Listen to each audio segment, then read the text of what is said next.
गणपते नमः. श्री गुरुभ्यो नमः. श्री सरस्वत्यै नमः. वक्रतुंड महाकाय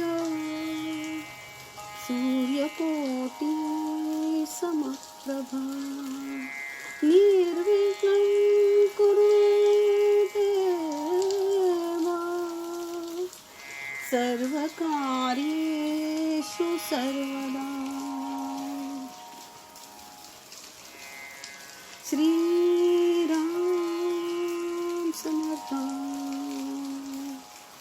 श्री सद्गुरु ब्रह्मचैतन्य महाराज की जय.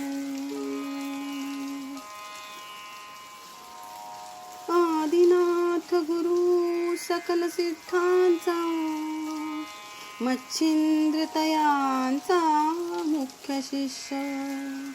मच्छिंद्राने बोध गोरक्षासी केला. गोरक्ष ओळला गहिनी प्रती. गहिनी प्रसादे निवृत्ती दातारू. ज्ञानदेवा सार चोजविले.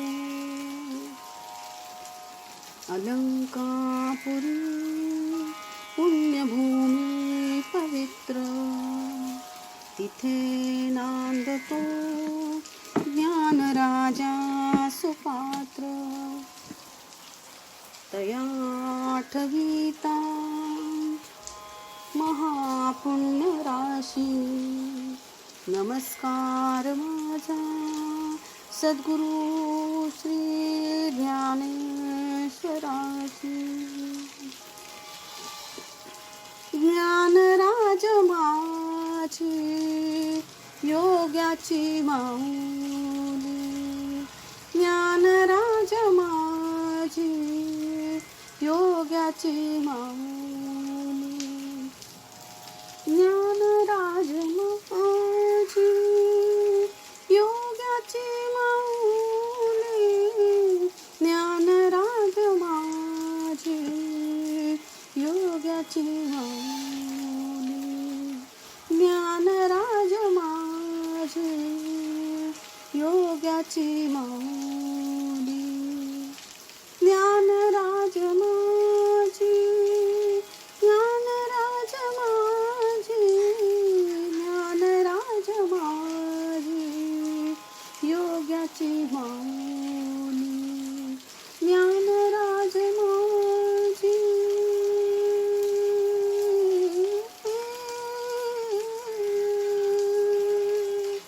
ज्ञानराज माझी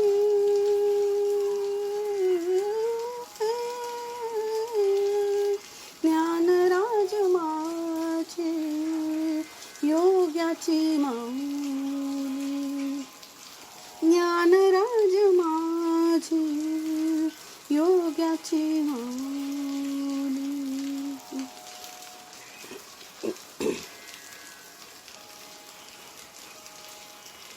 महावैष्णव श्री ज्ञानेश्वर महाराज की जय.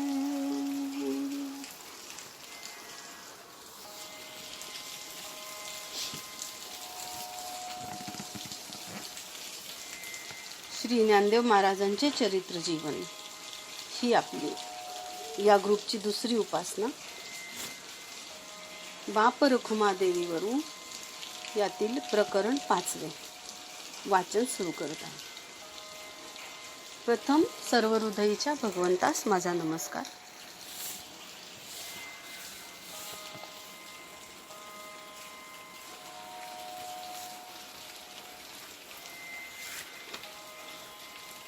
कुलम पवित्र जननी कृतार्था. वसुंधरा पुण्यवती च तेन. ते कुल पवित्र आहे, ती जननी पवित्र आहे व ती वसुंधरा भाग्यशालिनी आहे, जेथे भगवत भक्त जन्मास येतात.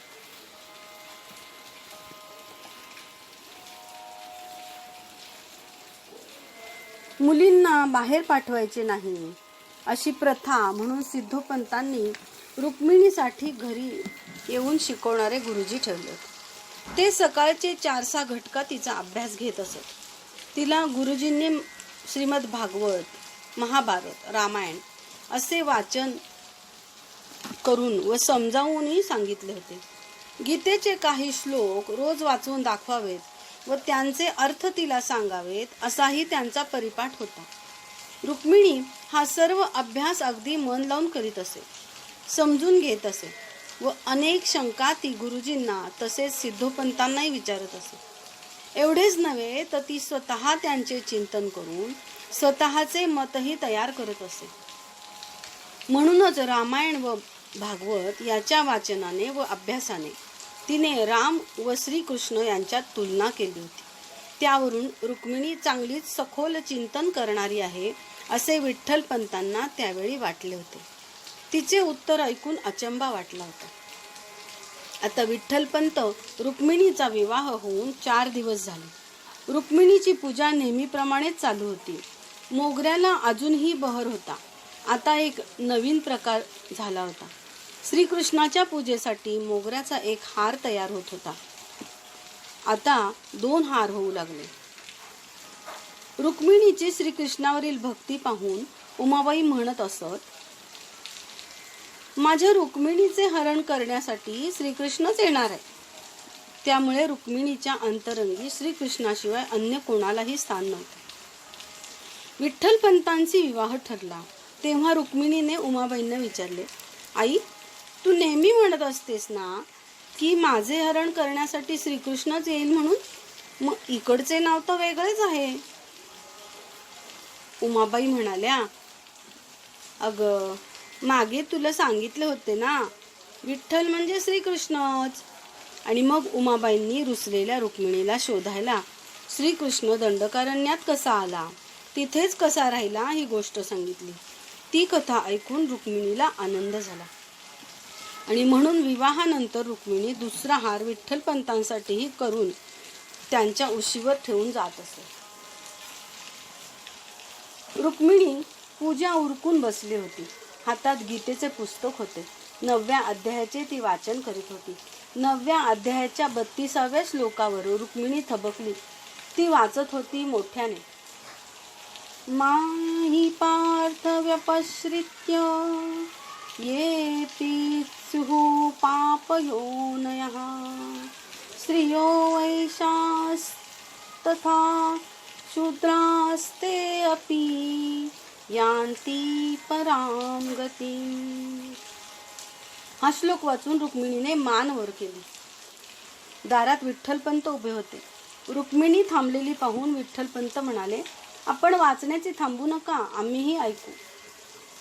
रुक्मिणी या श्लोकाचा अर्थ माझ्या ध्यानात नीटसा आला नाही असं सांगितलं आणि मी विचारले तर कोणीही त्याला समाधानकारक उत्तरही देत नाहीये.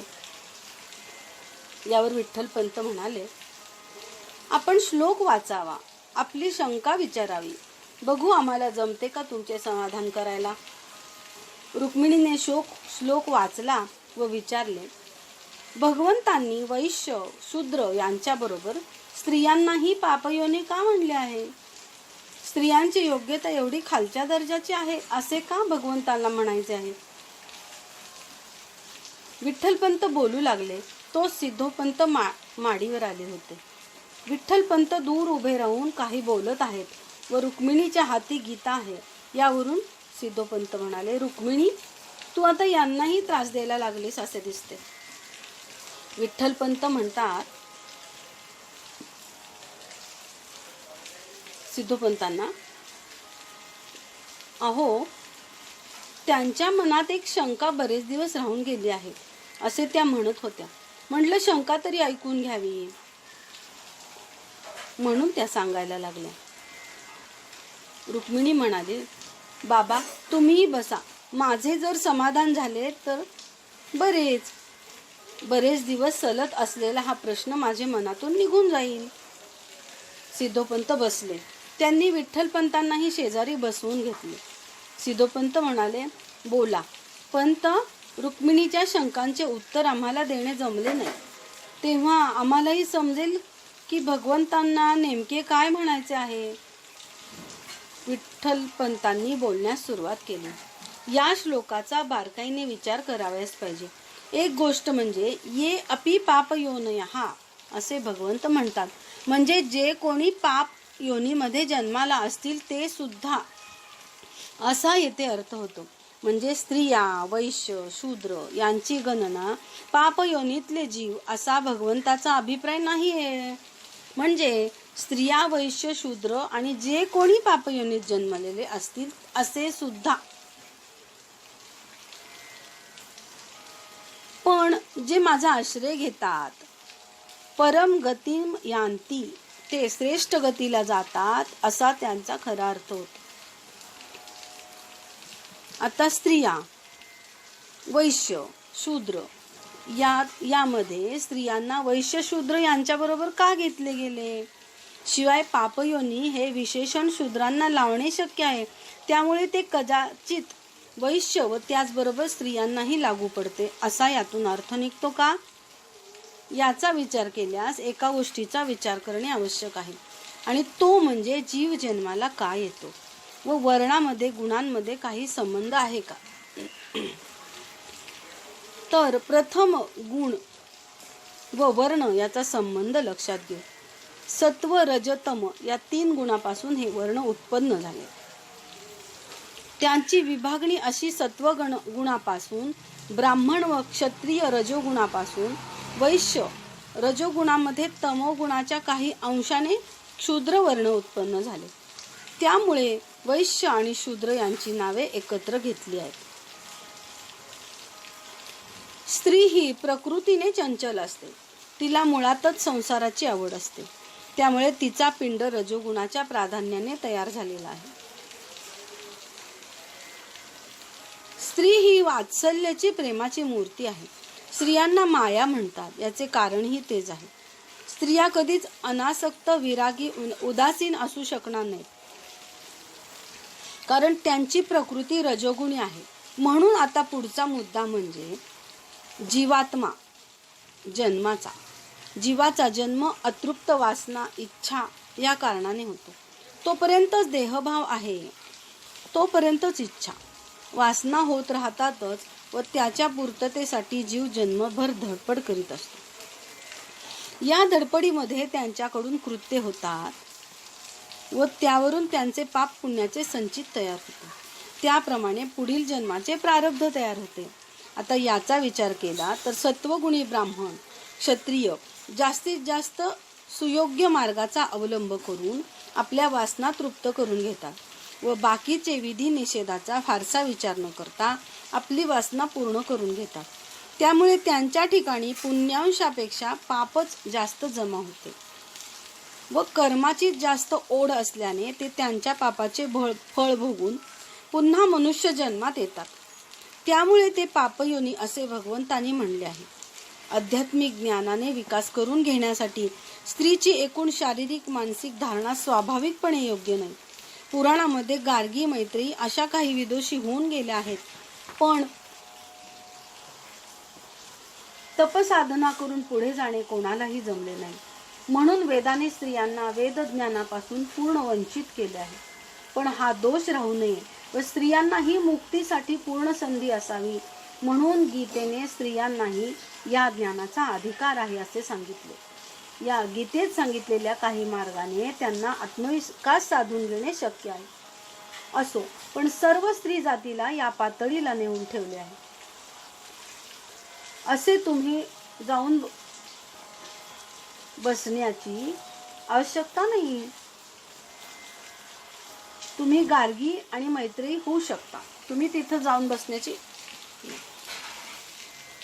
आता यात जो अर्थ दिलेला आहे की म्हणजे पूर्वीच्या कीर्तनांमध्ये सांगितलं जायचं की स्त्रियांना दर्जा कमी, पण कदाचित ह्या गीतेतला या श्लोकाचा अर्थ न समजल्यामुळं बऱ्याच स्त्रिया, मला तरी आठवतं की त्या असंच म्हणत होत्या की स्त्रियांचा जन्म हा पापयोनीतला. पण त्यांनी स्त्रिया कशा असतात तर त्या लहान मुलांप्रमाणे त्यांचं व्यक्तिमत्व असतं. काही बाबतीत हट्टी, काही बाबतीत हेच व्हावं, काही बाबतीत संसारातील चांगल्या चांगल्या अपेक्षा, इकडं वेगवेगळ्या ठिकाणी त्यांचं मन चंचल असतं.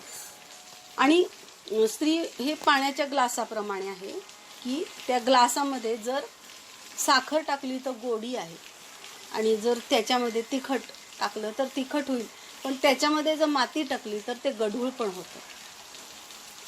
अशा बाबतीत स्त्री असहाय्य आहे, कारण तिची ताकद त्या मानाने कमी पडते. म्हणून स्त्रीला ह्या ओळीत घेतलेला आहे. तरी यामध्ये त्यांनी आध्यात्मिक ज्ञानमार्ग सांगितला. आध्यात्मिक ज्ञानमार्ग जो आहे ती म्हणजे योग साधना, प्रत्याहार, नीती, नियम व यम, हे जे सगळे नियम पाळताना, खाण्यापिण्याचे सगळ्या गोष्टीचे ते नियम पाळताना स्त्रीची शारीरिक शक्ती त्याला पूरक होत नाही, आणि त्यामुळे मानसिक शक्तीलाही तिला ताकद राहत नाही. म्हणून तिची भक्तीचा जो मार्ग आहे तर तो योग साधनेने सक्सेस होईल असंच नाही, किंवा तो करायला पूर्णतः गार्गी मैत्री यांच्यासारखा तो केला पाहिजे. तरी आपल्याला दिलेला सोपा योग मार्ग सगळ्या स्त्री संत भक्त जे आहेत तो नाममार्ग हा ज्ञानदेवांनी पुढे खुला करून दिलाय.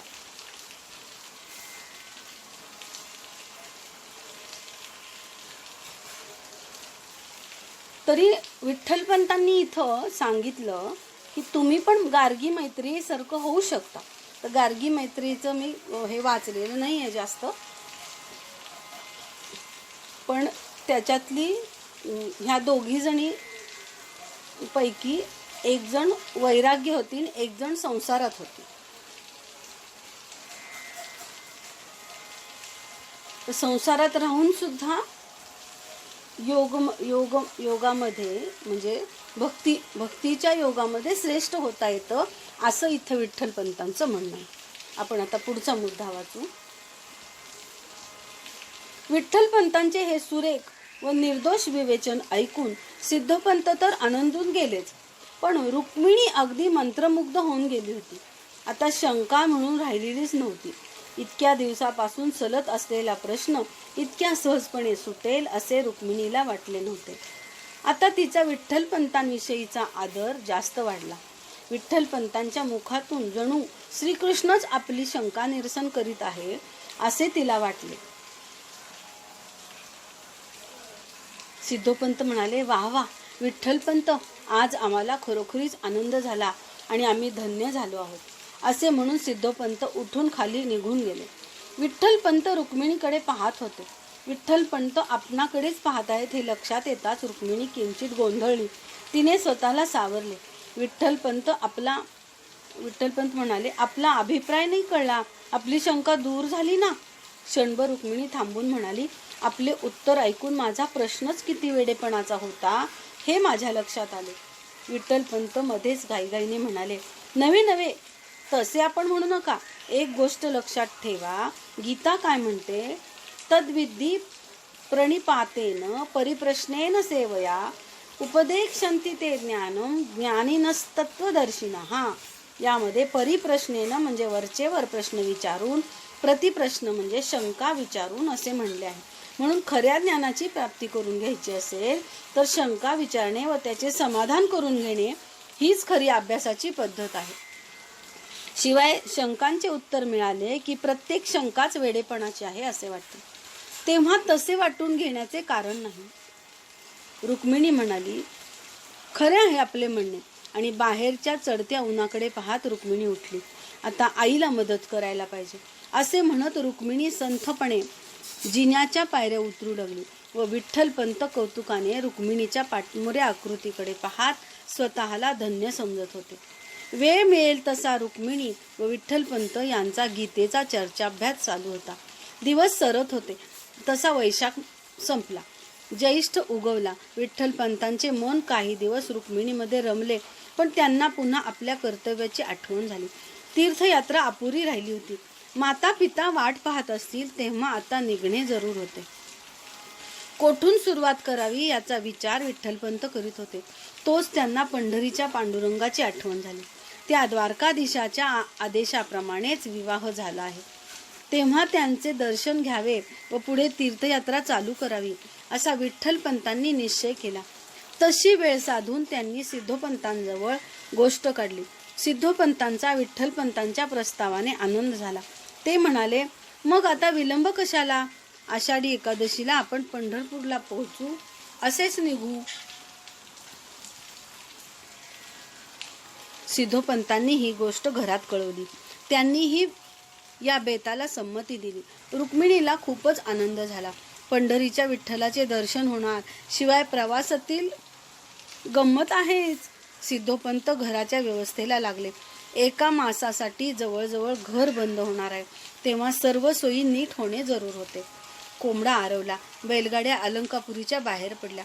गाव वेस ओलांडून गाड्या जेव्हा जरा सपाटीवर आल्या तेव्हा पूर्वेच्या डोंगर टेकाडा मागे रक्तिमा पसरू लागली होती. विठ्ठलपंतांचा उषादेवीच्या स्तवनाचा प्रघात आहे. ती वेळ आता आली आहे याची जाणीव होऊन सिद्धोपंतांनी गाड्या थांबवल्या. सिद्धोपंत विठ्ठलपंतांना म्हणाले, विठ्ठलपंत, रोज तुम्ही उषा सुक्ताने उषादेवीचे स्तवन करता. आतापर्यंत आम्हाला ते ऐकता आले नाही. आज आम्ही सर्व आहोत. आता वेळ ही तीच आलेली आहे. तेव्हा उषादेवीचे स्तवन करावे. आम्हालाही ऐकायस मिळेल. विठ्ठलपंत पूर्वेकडे तोंड करून उभे राहिले. बाकीचे त्यांच्याजवळ उभे राहून त्यांचे स्तवन ऐकू लागले. सर्वा भूमी जनांस दे उठवूनी, विश्वाची देवी उषा. क्षत्रियानी करा पराक्रम, तसे सृष्टीवरी शासना. उद्योगा करुणी विपुल, मिळवा वैश्या विविधा धना. शूद्रांनी परिचारिकांनी, यजना यज्ञासही ब्राह्मण. विठ्ठलपंतांनी वरील अर्थाची संस्कृत ऋचा म्हणून तिचा अर्थ स्पष्ट केला. सर्वांना तो फारच आवडला. रुक्मिणी म्हणाली, आज आपण सकाळी उठून देवाला निघालो आहोत. मग अशी प्रेरणा देणारी उषादेवी, तिचे अशाच अर्थाचे काही स्तवन आहे का? विठ्ठलपंत प्रश्न ऐकून आनंदून गेले. ते म्हणाले, वाह वाह, काय योग आहे. तुमच्या मनात असे स्तवन ऐकण्याची इच्छा व्हावी व तशाच अर्थाची ऋचा त्याच सुक्तात असावी, हा उत्तम योगायोग. आणि विठ्ठलपंतांनी खालील अर्थाची संस्कृत ऋचा म्हणाली. क्षितिजा राऊळी प्रगट दिसू लागे नील उषा. करी जागे झोपी असती, तया दावी सूर उषा.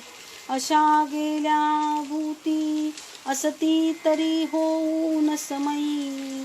उषा ही माता जी असती उदरी, भावी समयी. या ऋचेचा अर्थ विठ्ठलपंतांनी स्पष्ट केला. तेव्हा सर्वांनाच आनंद झाला. त्यातल्या त्यात रुक्मिणीला खूपच आनंद झाला. तिला विठ्ठलपंतांविषयी खूप आदर वाटू लागला.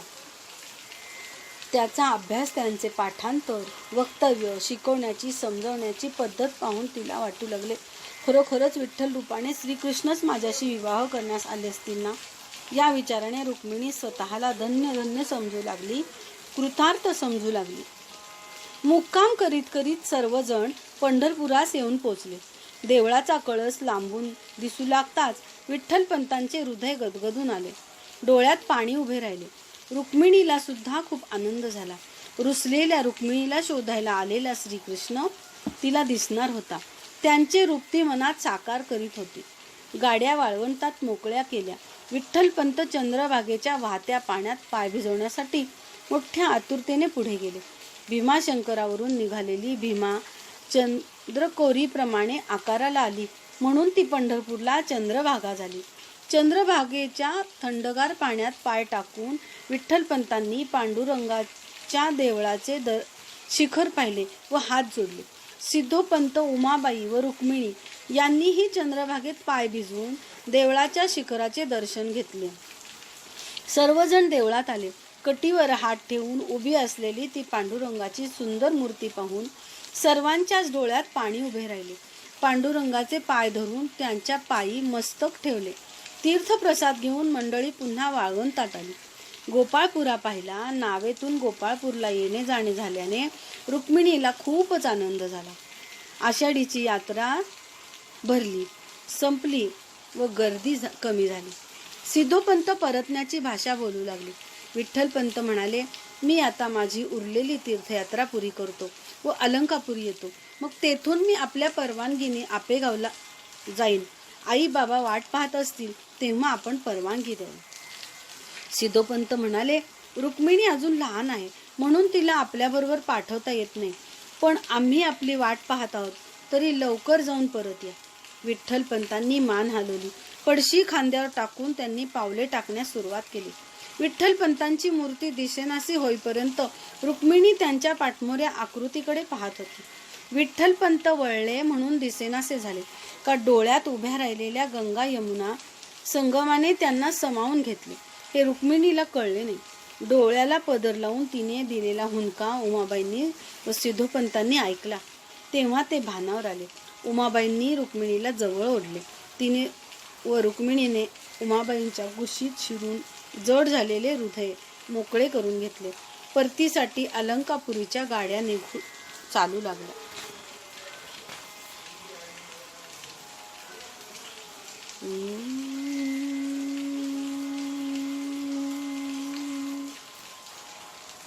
आजची ही सेवा श्री महाराजांच्या कृपेने झालेली, ती त्यांच्या चरणी अनन्य भावे शरणागत होऊन समर्पित करून मी आजचे हे वाचन इथं थांबवत आहे.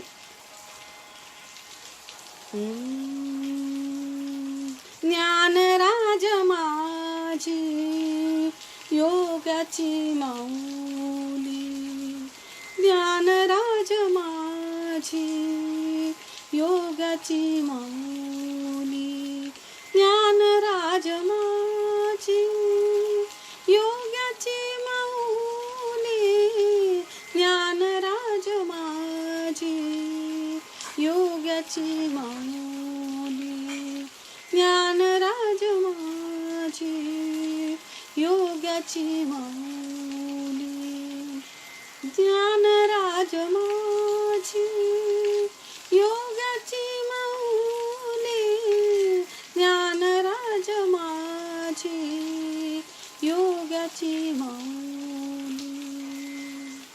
विठ्ठल विठ्ठल विठ्ठला हरी ओम विठ्ठला, विठ्ठल विठ्ठल विठ्ठला हरी ओम विठ्ठला, माय बापा विठ्ठला हरी ओम विठ्ठला, माय बापा विठ्ठला हरी ओम विठ्ठला, विठ्ठल विठ्ठल विठ्ठला हरी ओम विठ्ठला, विठ्ठल विठ्ठल विठ्ठला हरी ओम विठ्ठला, विठ्ठल विठ्ठल विठ्ठला हरी ओम विठ्ठला, विठ्ठल विठ्ठल विठ्ठला हरी ओम विठ्ठला, विठ्ठल विठ्ठल विठ्ठला हरी ओम विठ्ठला, माय बापा विठ्ठला हरी ओम विठ्ठला, माय बापा विठ्ठला हरी ओम विठ्ठला,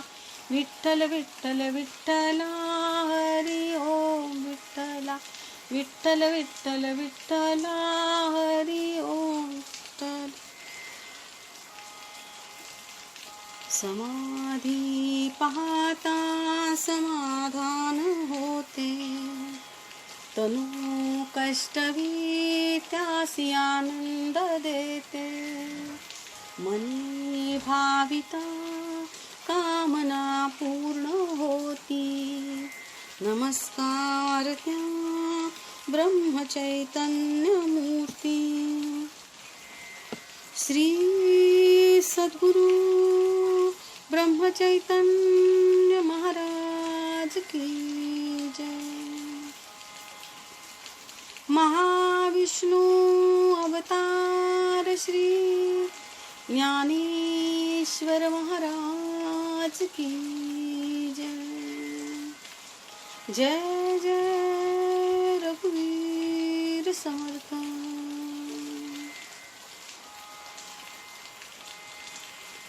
पंढरीनाथ भगवान की जय.